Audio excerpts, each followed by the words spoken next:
कोई motor boat झील में विरामावस्था से सरल रेखी पथ पर, विरामावस्था बोल रहा है। विरामावस्था का मतलब हो गया कि जो मोटर बोट है वो विराम से चलना प्रारंभ करेगी, है ना।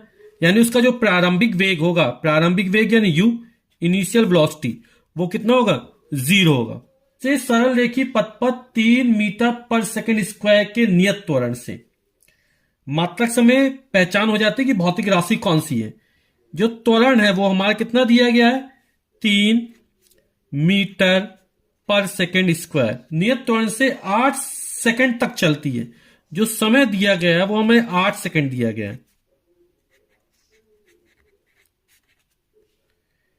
इस समय अंतराल में मोटर बोट कितनी दूरी तय करेगा। मोटर बोट के द्वारा चली गई दूरी एसएम की वैल्यू हमें ज्ञात करनी है। तो गति का हम ऐसा समीकरण यूज करते हैं जिसमें यू भी हो, ए भी हो, टी भी हो, एस भी हो।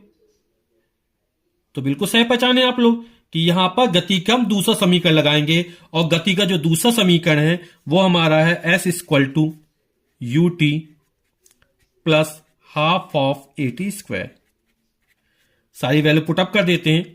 यू की वैल्यू 0, टी की वैल्यू 8 सेकेंड प्लस 1/2, ए की वैल्यू 3 और टी की वैल्यू 8 का वर्ग। तो इसको हल करते हैं।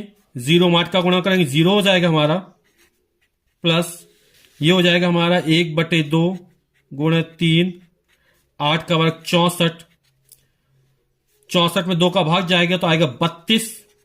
तो ये हो जाएगा हमारा 0 प्लस 32 गुणा 3 और 32 दिया 96, तो ये हमारा निकलेगा 96। ऐसे दूरी का मात्रक यहां पर लगेगा हमारा मीटर। तो मोटर बोट के द्वारा जो चली गई दूरी है वो हमारी 96 मीटर निकल आएगी।